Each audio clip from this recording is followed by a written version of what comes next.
I'm joined now by the Home Secretary, Amber Rudd. Welcome, Home Secretary. Thank you. Can I start by asking whether you have complete confidence in civil servants, particularly Treasury civil servants, in their impartiality, their integrity and their professionalism? Yes, I do. I have complete confidence in them. We are envied the world over for the high standards of our civil servants. And I would say now more than ever, we need to make sure we attract the best into our civil service to take on what is an enormous challenge in terms of leaving the EU. So when Mr Rees-Mogg, for instance, says they're fiddling the figures, and others suggest this is propaganda, what's your message to those Conservatives? Well, I'm very surprised, Jacob, because he is famously courteous, famously thoughtful, articulate. So I'm very surprised that he's used that language. I think that they are wrong. He is wrong here.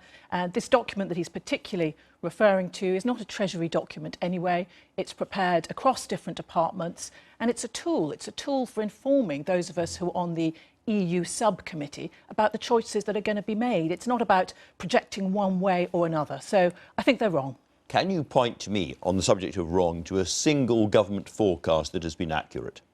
I can reassure you that we need to have those forecasts whenever we embark on big policy decisions. The Treasury has them ahead of the budget. We need to have them. Are they ever right? Well, they are what they are, Andrew. They're made up of a number... No, not sometimes wrong, but that doesn't mean we shouldn't have them. No, it doesn't. The UK government has to have forecasts in order to make certain decisions. Sometimes they're wrong, but sometimes they're wrong by degree. They're still right about the direction so useful. That it's taken. OK, so you don't agree with Steve Baker, the Brexit minister, that civil service forecasts are always wrong and wrong for good reasons? No, I think that Steve Baker has had an interesting week this week when he also, over the whole debate about what was said when, was gracious enough to issue an apology.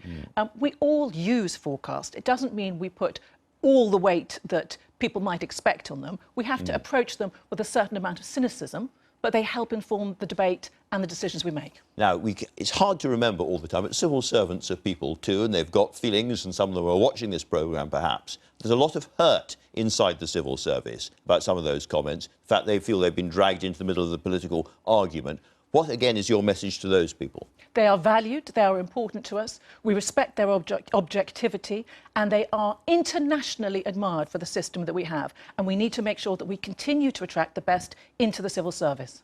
Now, you say that these forecasts are credible if they're not exactly accurate. And we should remind viewers that in the three options for leaving the EU that they model, British growth drops between 8%, 5% and 2%. In other words, in each case, this is a really significant fact. What did you think when the door was unlocked and you were allowed to read them? Well, they are tools for helping to inform decision-making as we go into this critical stage for leaving the European Union.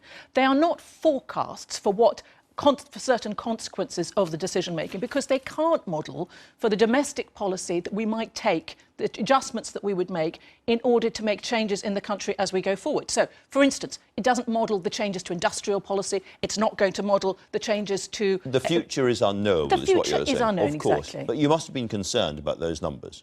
I'm aware that there are consequences to... If you bring down trade... if you set up trade barriers, there is a consequence to a trading nation. So I am very enthusiastic for making sure that we have as few trade barriers as possible. The Prime Minister has said she wants frictionless trade at the border. That's what we need to achieve. If we put up trade barriers, it won't help our economy. Do you think when we leave the EU we will grow or we will contract? Oh, we will absolutely grow. We have continued to grow over the past 2 years, and we will continue to do so. What is important about the strength and the growth of this country... we will grow less than we would have done had we not left. It depends on the actions that we take.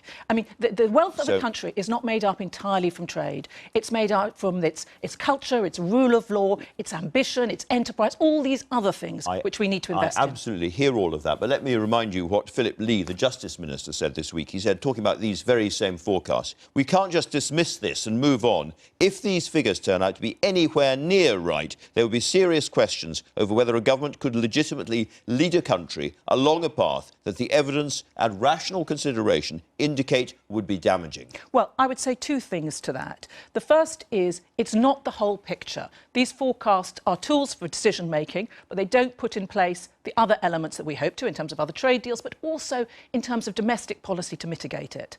But the other thing I would say is the decision to leave the European Union was not all about the economy. We know that. It was about sovereignty as well. So, for instance, in my constituency in Hastings, We hate the common fisheries policy. It has not been good for the communities.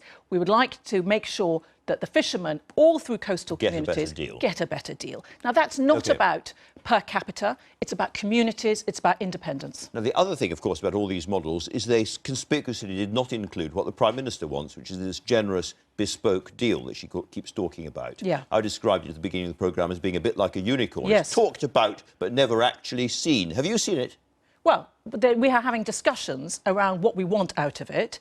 The proposals that we saw in terms of the leaked document that we were talking about just sets out consequences of certain choices. In terms of a bespoke deal, she has said what she wants, what we all want, in terms of delivering that deep and special partnership with the EU. Can I ask you a little bit about that in that case? So what we're talking about is some kind of Canada-like trade deal, but with things attached to it to help us specifically, like a special deal for the city, like a special deal for services generally. Well, I'm not going to get drawn, I'm afraid, too far into those different sectors. We are having those meetings this week. There's been a lot of criticism about pre-leaking ahead of those decisions themselves. So I'm not going to, and I've been one of the ones who've been most critical of that, I'm not going to go into that. But what I can say is that we're all agreed on wanting to deliver on what we've said, which is frictionless. We want to make sure that the Irish border doesn't go up again, particularly significant, having listened to your interview with Jerry Adams, and that we're free to do trade deals outside the European Union. Those three things are what we're aiming for. When people like you rightly chastise people like me for listening to briefings and leakings and so forth, very often you say,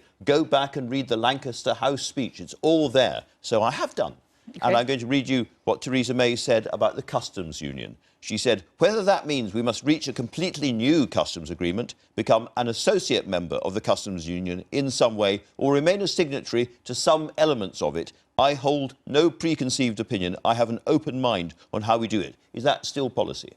Well, she has an open mind on it. We published a document last year about saying how we would do it, and we proposed either a customs arrangement or a customs partnership. Those are both alternatives that we could look at.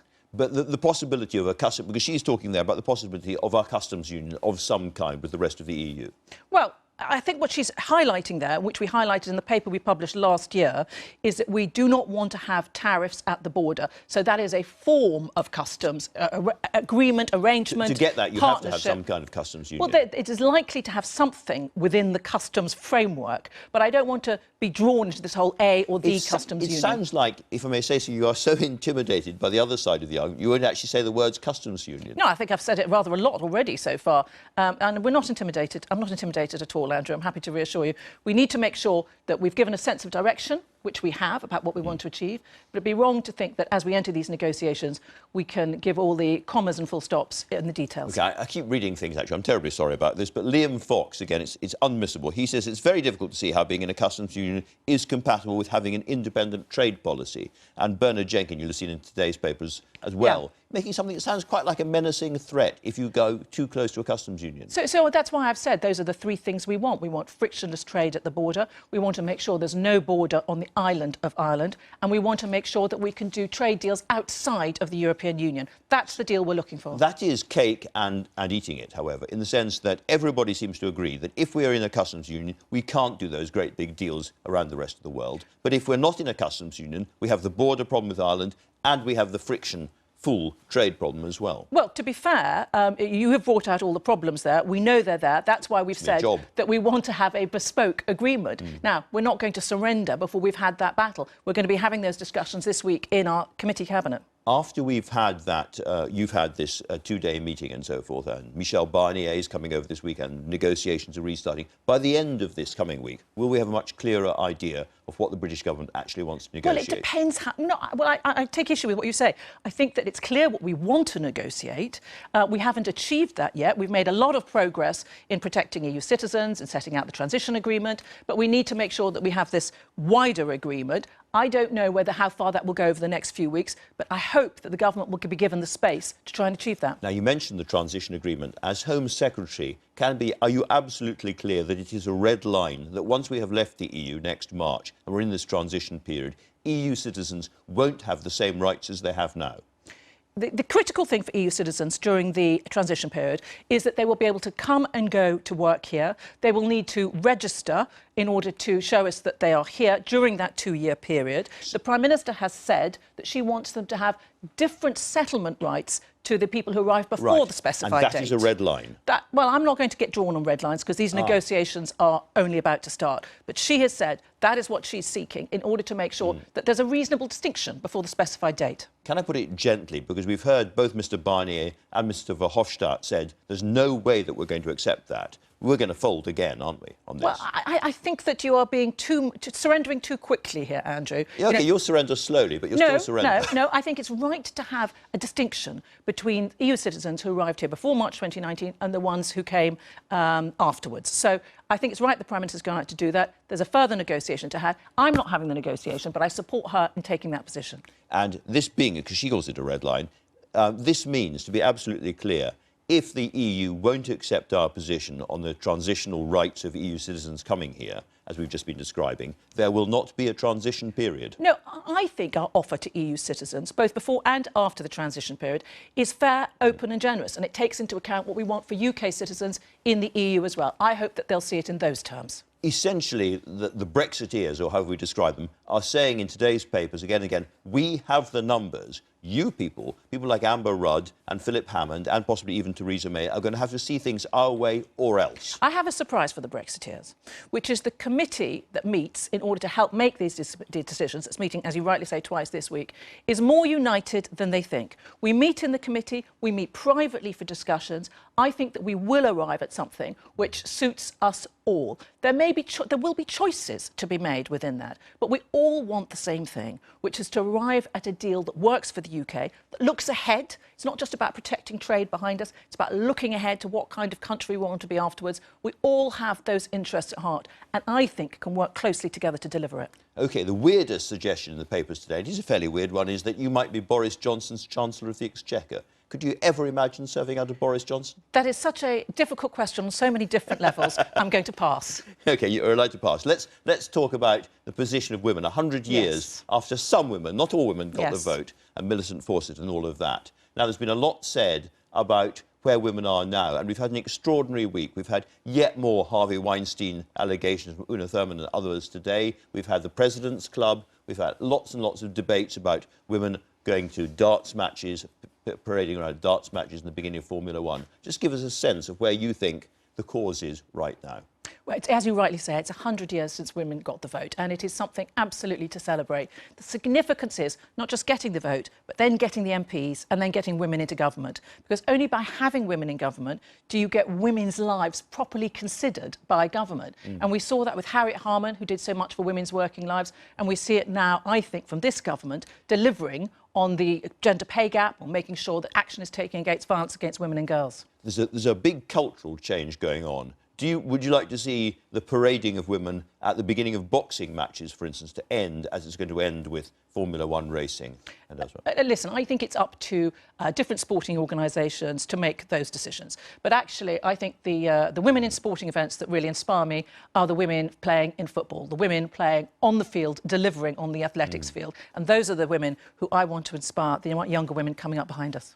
The President's Club event really shocked a lot of people. But up and down the country, on High Street, or not High Street, behind high streets, there are gentlemen's clubs everywhere, where there's pole dancing and lap dancing, and the same kind of atmosphere pertains. Would you like to see that ended in this country? Well, I think we are reaching a tipping point now, and the President's Club was objectionable, and I think that women who were working there, particularly, and women working anywhere, should feel safe in their working environment. What worries me most is the women working in the environment, some of the ones you're suggesting there, may not feel safe in that working environment. That's what matters most. And I think that women who are in business, who are working, they expect to be in an environment where, sexual titillation isn't part of the offer. That's what I think has changed. The Fawcett Society have suggested that misogyny should be made a hate crime. Do you approve of that?